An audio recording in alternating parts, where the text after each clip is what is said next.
power differential, right? So I like that more evolved definition of racism and racist. So I don't think black people can be racist for that reason, at least not in this country for sure. But like, for example, I like to distinguish between. But they could be bigoted, go ahead, sorry. though. They could be bigoted. Yeah, but bigoted is like a generic term that refers to a whole range of beliefs, right? True. And it's not specific to one type. And if someone doesn't like women, we call them misogynist. If someone doesn't like men, we call them a misandrist. So if someone doesn't like gay people, we call them a homophobe. If someone doesn't like a Muslim person, we call them Islamophobe. So on and so forth. But when someone doesn't like another person of another race because of their race, what do we call them? Well, it depends. If they're white, we call them racist. If they're not, then we don't know what to call them. Well, like, I just call them prejudiced and bigoted and, based on race. And we get the idea. We're all smart enough to know, like, if I say Josh is very bigoted against anybody who isn't black, then that's pretty obvious and is what it is. I don't think we need a lot of... Yeah. It's not rocket science. But I get your point, though, and it would be good if we had a word that was more accurate. Well, to me, it's the same sort of situation with the word wabo. And yeah, you made really good points the other day. I still am having a hard time saying it, but you made really good points. In your position for doing what you do, if it's not politically like widely accepted, in your position, I wouldn't do it. Don't be like me. You know what I'm saying? Fucking, I don't want you to be like me, but like, I'm not representative of any sort of organization that does important work like yours. So, I'm just an individual that represents myself. So, I'll speak like that if I want. But you made really good points. Really, really good points. I have not heard anybody say that before. And there probably are people who agree with you and who do also explain it like that, but I hadn't heard it yet. I thought it was really, really good. I personally haven't heard anybody say it like me either. I feel like I'm the only voice that says this. And that maybe I'm not trying to sound arrogant. I just feel like I haven't either. There's other people that think it, that they're afraid to say it, or whatever the issue is. I haven't heard anyone but myself say that. And I wish more people would listen and be receptive to it. But, going back to the racism thing, though, like that definition of racism that you subscribe to, I also subscribe to that definition of racism, but I put the word institutional or systemic in front of it, right? That sort of racism, institutional or systemic racism, is only perpetratable by people who are in control of those institutions and have set up the system that does what it does, right? But as far as interpersonal, individual to individual, that is not institutional or systemic. It's someone who's privileged can utilize the systems and institutions in order to bolster their racism, and some people can't. But on a micro level, anyone could be racist, in my opinion. Racism is a hatred or feeling of superiority based on race. Good Lord, Mateo, you've been busy. You keep going into black spaces with this nonsense. Mateo, you are not Native American. I'm getting quite tired of you claiming to be Native American while you run all over the TikTok app spreading your white supremacist agenda. I've explained this several times, and I'll explain it one more time, I guess. You and many others like you do not understand racism. Do we live in an equal world? No, we do not. Racism is not about hurt feelings. It's about subjugation. White people are not subjugated in any way, shape, or form. Racism was literally created to justify the transatlantic enslavement of African people. White people cannot experience the harms of a system that was created for their benefit. And you can see that system is living within you. But check out this background. I changed the background. You can see this is a guy named Brother Legend. He has like a lot of followers too, like I think a couple tens of thousands, right? And this is the type of stuff that he posts on his live, and like it's basically saying that if you marry interracially or if you have children interracially, that you're an unethical person, that you're a bad person who's harming the black community, right? Like that's, I don't know, that is so fucking like paralleled with what white tea nationalists think. Like what?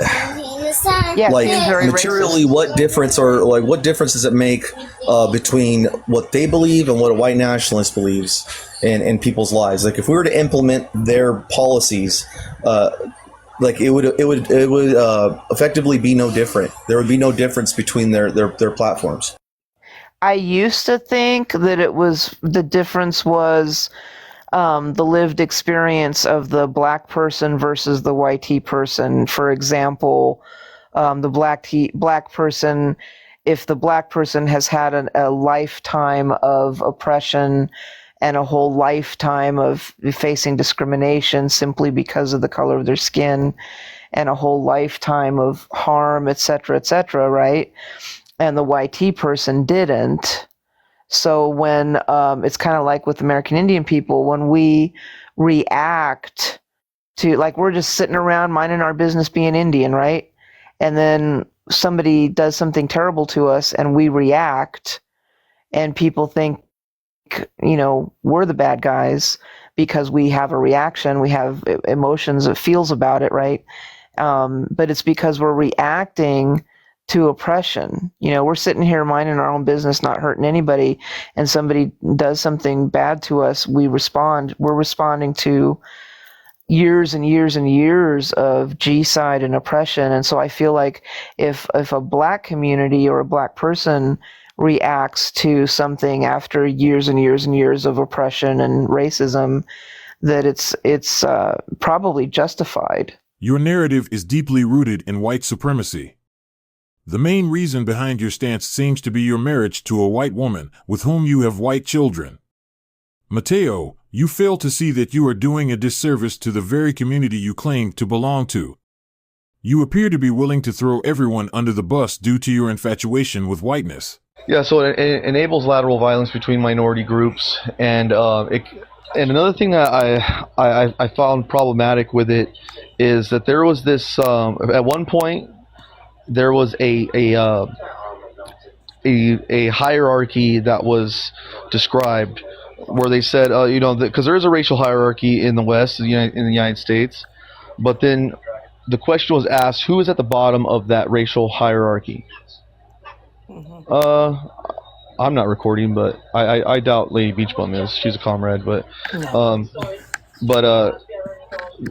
asked who's at the bottom of that racial hierarchy, and they like unequivocally stated with pure confidence that it's without beyond a doubt it's black people, right? And I think that's such a obnoxious thing to say. And it shows a lack of compassion or empathy. Right. And I'm not saying that there isn't degrees to like marginalization.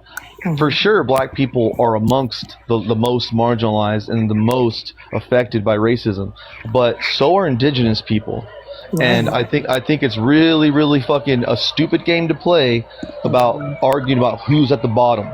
For several months, you pushed this narrative that you cannot quantify the oppression done to one group over the other and that Native Americans and black people are both on the bottom. While there is an element of truth to this, there is also some falsehoods to this narrative. There was a caste system set in place during colonialism that put black people under Native Americans. You can see this reflected all throughout the world.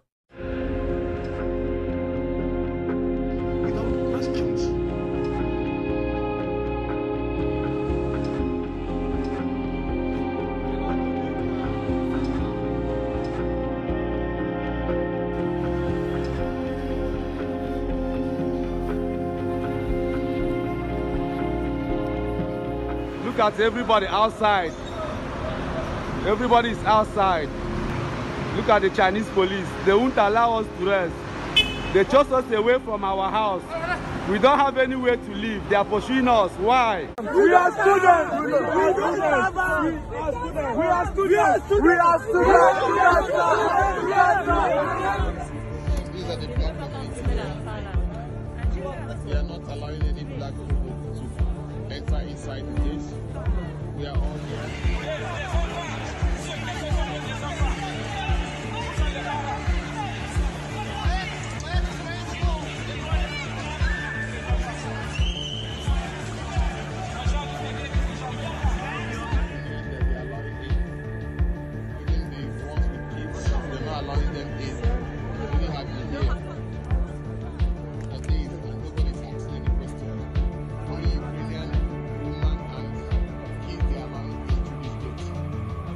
there's been a lot of segregation and racism from the people who've managed to actually get to the passport control.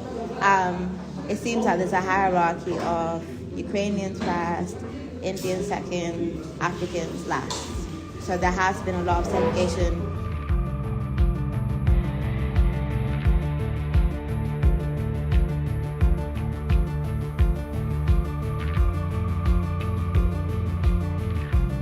In a war zone, they told black people to walk. Do you understand that?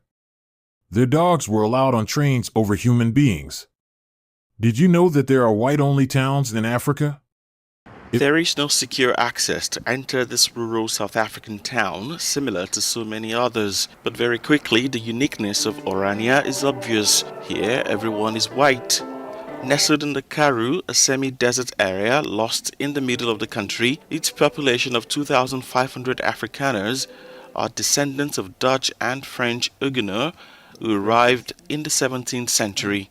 Here, people say they are not racist, they only want to live amongst themselves. What we experience is a lot of de facto recognition. You go your way, you do your thing, we're not trying to block it or to frustrate it. The small town prides itself on having broken with colonial labor practices, which consisted of using cheap black labor for all the hard or menial work. Meanwhile, on a daily basis, its inhabitants live in a parallel reality where black South Africans do not exist, or at least are invisible.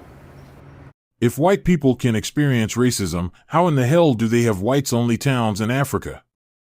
Because race and racism is a system of racial hierarchy. Latin America is notorious for its horrendous history of terrorizing Native Americans and Africans. But did you know that Latin America still holds celebrations to celebrate the Southern Confederacy? Thousands of defeated Confederates went into exile in Brazil, unwilling to abide by the Union's victory and consequent emancipation of enslaved black people, and set up a colony nearby Santa Barbara do Oeste. They bought hundreds of slaves who they forced to labor for them on cotton fields until 1888, when Brazil became the last nation in the Americas to ban slavery.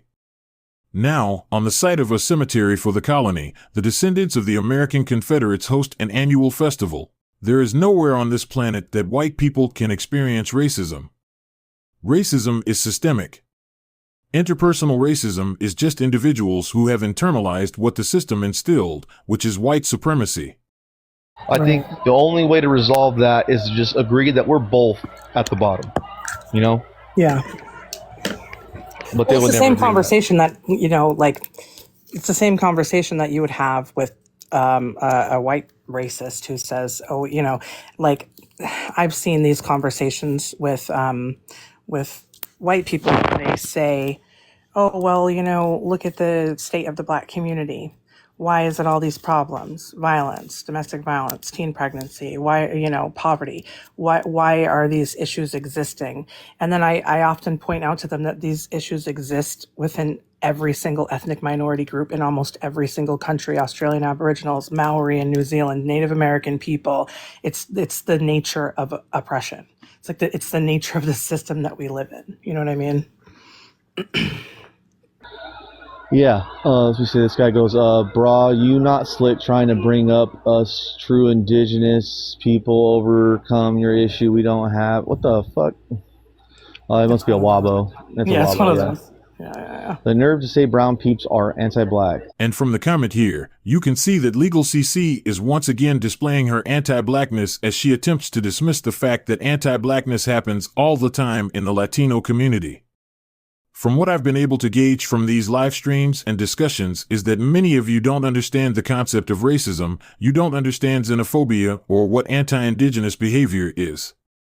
Despite the fact that many of you claim to be indigenous, Native American, while also zeroing in on the black people who are claiming to be Native American on TikTok. Is it any wonder that so many of you have an obsession with trying to relegate black people to nothing? Constantly trying to dismiss the accomplishments of black people.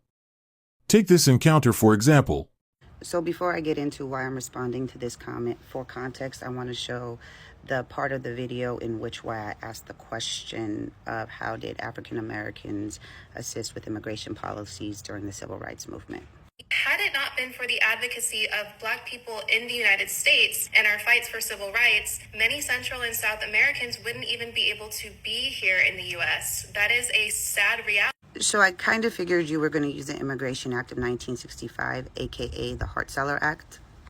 And the reason why I knew you were going to use it is because it's been used before to throw in the faces of the quote-unquote Latino community when addressing anti-Blackness with certain Latino creators who are exhibiting anti-Blackness. It not only throws it in the face of the person you're addressing anti-Blackness with, but it's throwing it into the face of all of those who fall under the Latin American diaspora, and particularly indigenous people.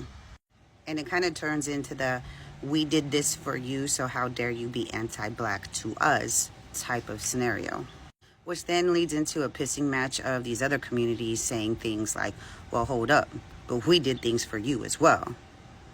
And now the very important information that you gave addressing the anti-Blackness gets very much so lost in the arguments of who did what and when and how. And it does cause an erasure to history, because it wasn't just Black Americans who were part of the Civil Rights Movement. It wasn't just the Black Panthers.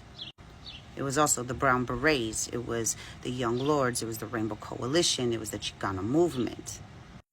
And I know some of you younger creators know the history of what you were taught in school, but I really implore you to talk to some of the old heads, because they will tell you that the unity back then was something unmatched at the time, and still is. They actually don't understand these younger generations and the division that has been caused between all of our communities. And every community has always given credit where credit is due when it comes to the influence amongst each other in gaining civil rights. The truth of the matter is there is a lot of intersectionality between our communities throughout the last 500 years of us being introduced to one another. And that's because we shared in similar struggles and oppression. We saw each other as kinfolk and not the enemy. And colonizers have done their best to divide and conquer those allyships. And they've succeeded several times. But somehow we've always come back together under a unified branch of saying, hey, we are all sick and tired of this shit. Now I'm going to show another clip from your video, which I don't appreciate you misconstruing the commenter's words. We fought for our rights, not Black people. Now, the full comment actually stated several international agreements, including the United Nations Declaration on the Rights of Indigenous Peoples. We fought for those rights ourselves, not Black people, so please be respectful. Now, I also noticed that all of her comments have been removed, whether she was blocked and they disappeared, or whether they were deleted. But that does not leave context to what she actually was talking about in that comment, which was how indigenous people have been fighting for immigration policies and open borders for several decades. In which your comment saying that if it wasn't for Black Americans, we wouldn't have immigration reform, when in fact it erases the history of all the fights that indigenous people have been doing for several years prior. Used to say Native Americans have been fighting for our rights since colonial times while your people were still slaves. And in this comment, she actually stated, while it's true that African American civil rights movements had wide-ranging impacts, Native Americans have been fighting for our rights since colonial times while your people were still slaves. Maybe a better word would have been enslaved, but she was not wrong. And it doesn't negate the fact that enslaved people weren't also fighting for their rights. But when it comes to borders and immigration, this is something that indigenous people have been fighting for since the start of the invasion over here in the Western Hemisphere. So misrepresenting her words and then not allowing people to see the context of everything she was saying and then calling it anti-Black is very disingenuous and harmful. It seems Obsidian took it upon herself to come at a Black creator discussing misinformation surrounding the involvement of African Americans and their pioneering role in civil rights, and BGP decided to back her up on the misinformation. I seem to remember several creators claiming that Native Americans were not allowed to leave reservations. Now, Obsidian is dismissing African Americans' essential role in the civil rights movement. This is a prime example of how people feel the urge to dismiss African Americans. Why is it that whenever Black people say that Black people started something, initiated something, or whatever, people want to jump in and say, well, actually, a non-Black creator on here tried to tell me that, quote, it is a common misconception that African Americans were the face of the civil rights movement. She also tried to tell me what anti-Blackness is and is not. There was collaboration across various groups. Of course, I talk about this often. However, the civil rights movement in the US was primarily led and initiated by African Americans. This fact doesn't take away from contributions of allies or other groups. It merely acknowledges the historical reality that the literal blood, sweat, and tears of African Americans got the movement started. And get this, she pointed to the Rainbow Coalition as evidence of broader involvement across communities, which is true. But without recognizing that Fred Hampton, a prominent member of the Black Panther Party, founded that coalition. It's not a conspiracy or misconception to state that African Americans were the face of the civil rights movement. It's a historical fact. She also claimed that African Americans and the civil rights movement did not influence immigration reform in the US. Gabriel Chin, who is an immigration law professor at the University of California, Davis, and the co-editor of a book called the 1965 Immigration and Nationality Act, stated otherwise. The Civil Rights Revolution was responsible for a relaxation of immigration laws. The Civil Rights Movement was intimately connected with immigration reform. Black Americans and their allies fought for the poor in other lands as well as the United States. And in an interview, he emphasized that the 1965 Act has to be understood as a result of the Civil Rights Movement and the general effort to eliminate race discrimination from U.S. law. Now, I have acknowledged that the Immigration Act had its fault. It's American politics. Of course, there are faults. But this does not negate Professor Chin's assertion that the civil rights movement was intimately connected with immigration reform and that Black Americans and their allies fought for people on other lands as well as in the U.S. Those are his words. I've seen this creator overstep and try to dictate to Afro-Indigenous people and Black people how they should understand their own experiences. I've seen her make many enemies on this app, so I'm not taking it personally. She did, however, critique me for saying that many, and of course this does not mean all, but that many Central and South Americans wouldn't be able to be in the US had it not been for the racial reforms Black people have advocated for. I took that into consideration and edited that line out of my video.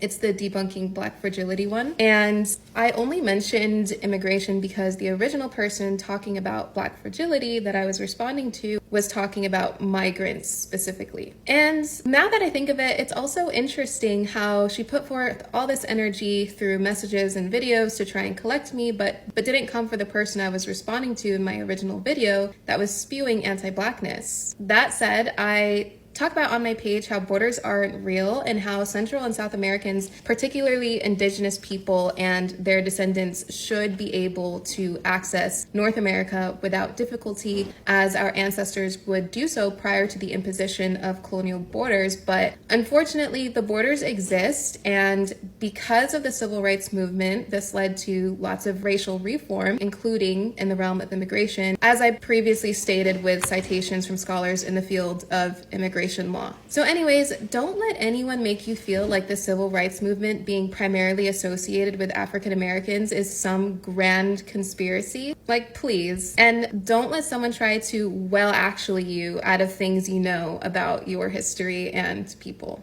I mean, here's the thing. I don't want to make excuses and pretend as if anti-Blackness doesn't exist within the brown community. Of course it does. Just as anti-Indigenousness exists in the Black community, right? There's people within my community that are anti-Black and anti-Asian and anti-everything, anti-Semitic, and but whenever that is, whenever you try to say that about whenever you try to say that there's this anti Black or anti whatever sentiments within a minority population, you get a lot of pushback, and I don't think it's constructive. It causes resentment between minority groups, and that makes it harder for us to unite about any issue, because there's always the question of, well, who's getting theirs first?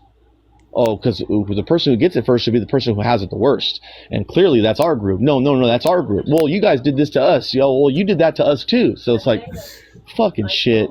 And who is that benefiting? I can't see how it's not benefiting white T supremacy.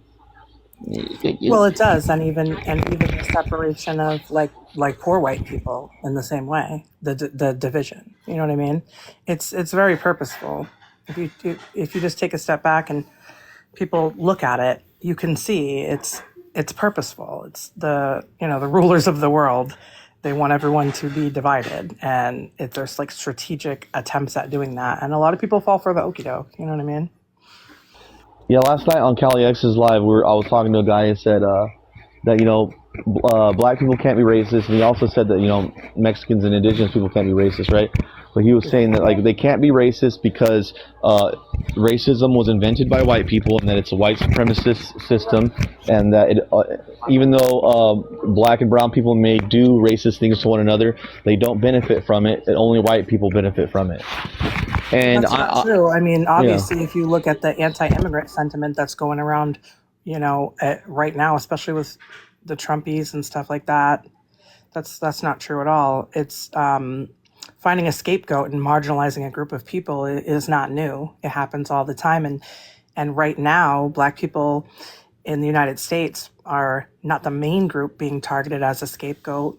Immigrants are the main group being targeted as scapegoats, and so a lot of people will jump on that bandwagon. Yeah.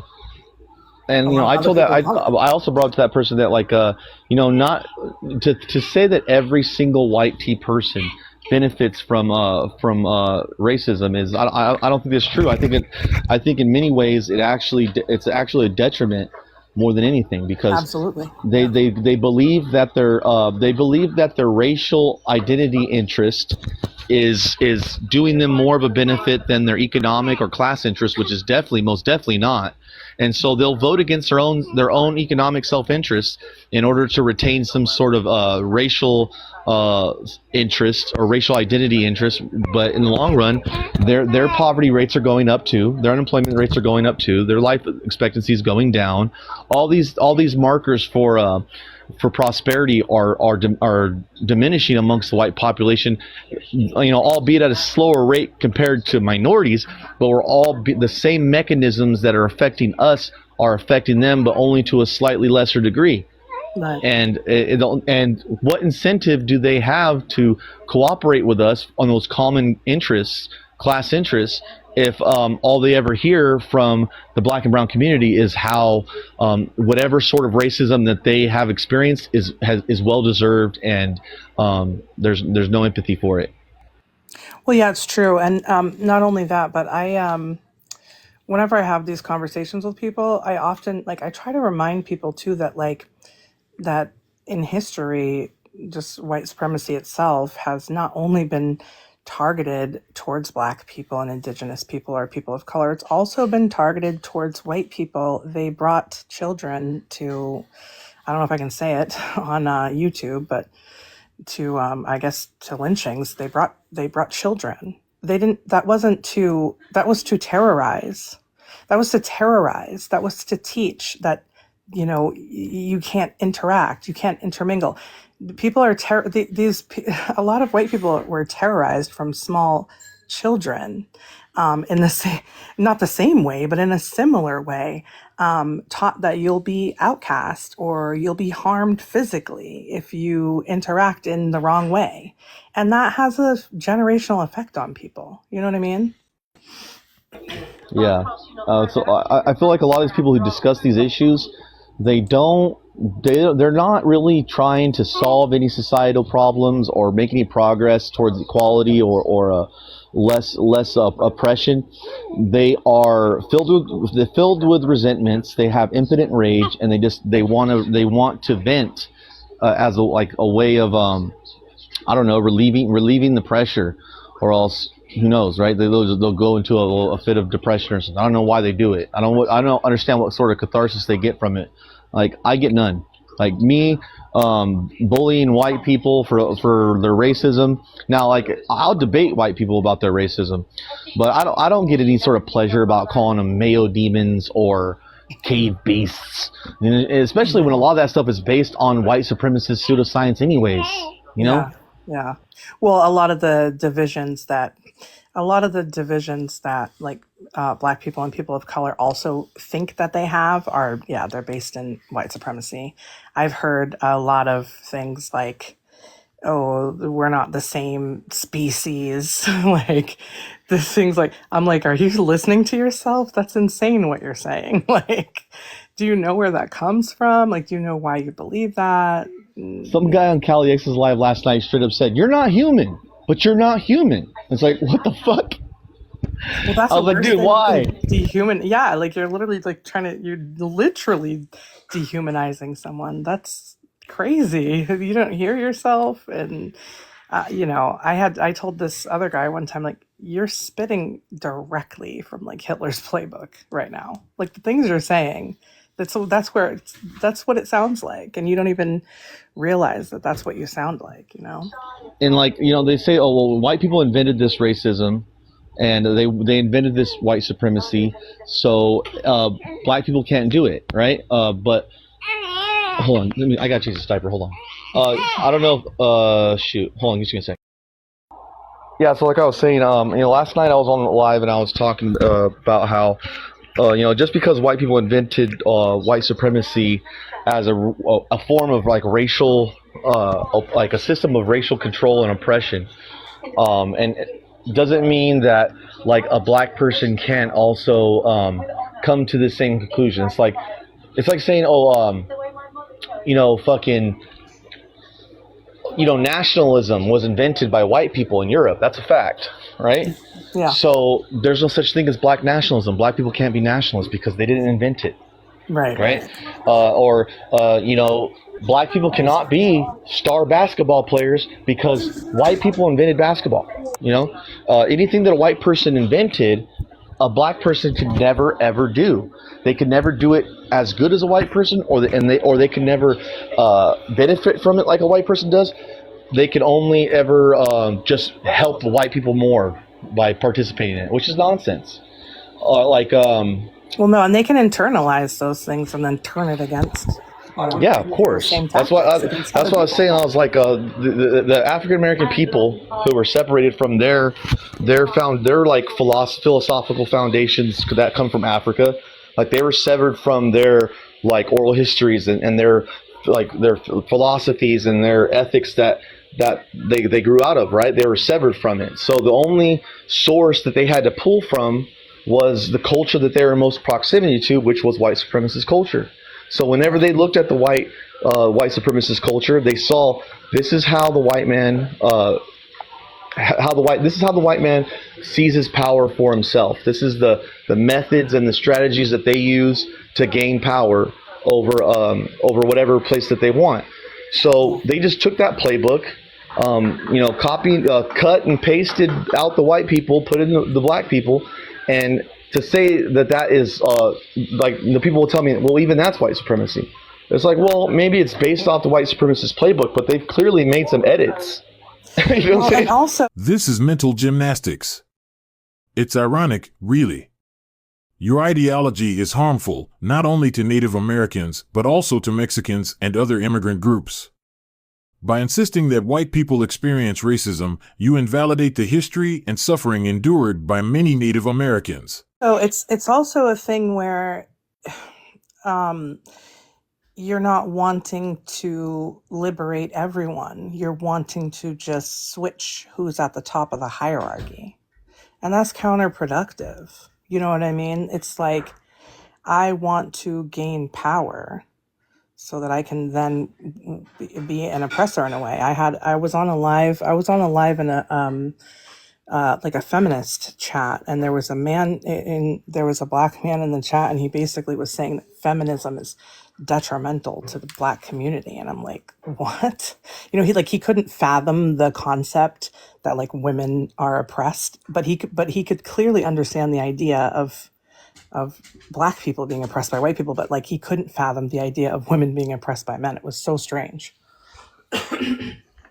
Yeah, the same thing with homosexuals.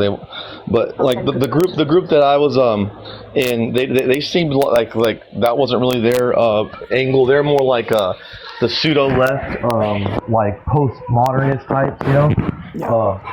Like the kind that like use a lot of a lot of leftist rhetoric, but then they end up becoming reactionary with like the SJW types, basically, And so I don't think they would say that about feminism, but they do definitely. They definitely are fixated on the whole only white people can be racist shit. And whenever you talk to them about like what this happened, this one thing happened to a white person. Like I said, this is the argument that I made. I said, what is racism? Racism is a racially based system of oppression, and oppression is whenever you deny or deprive somebody of a right, like a civil right or a human right, and the most fundamental foundational right that a person has is the right to life. You can't have the right to freedom of speech or property or to vote, any of that stuff, if you don't first have the right to be alive, right? And if somebody exerts their power, whether it be through institution by like calling the cops on you and having the cops do it, or if they just run up into your fucking synagogue themselves with their own pew and do it themselves and get their own hands dirty, either way, they exerted a power over someone else to deprive them of a foundational right to life, and that is true. oppression. Yeah, That I is never even thought oppression. about it that way. Wow. Yeah. Yeah, because like there's this in Philadelphia, I believe it was. It might have been New Jersey. Some Hebrew Israelites, they went into a kosher food market, and they unalived the son of a very prominent Jewish activist. And like this guy was like part of the civil rights movement and shit, Yeah. And then these Hebrew Israelites go and unalive his son, and they also unalived 3 other people that were of Latino origin, right? And I'm told that is not racism, because those 2 people who did that don't have institutional power.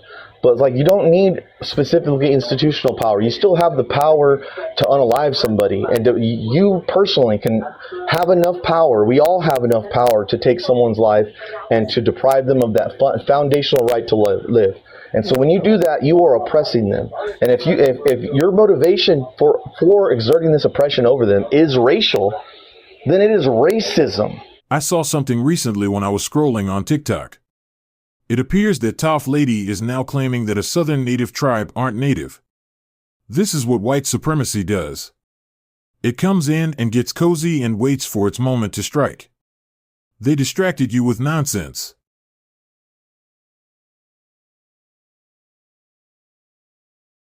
You don't need to worry about the brown people outside. You need to worry about those white folks you just let inside the house.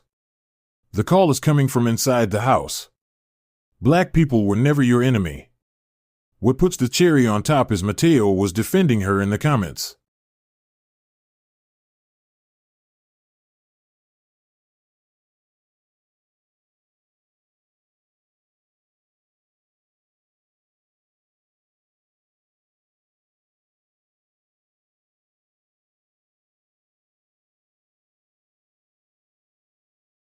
Never a time where Mateo won't play captain save a hoe for a white woman.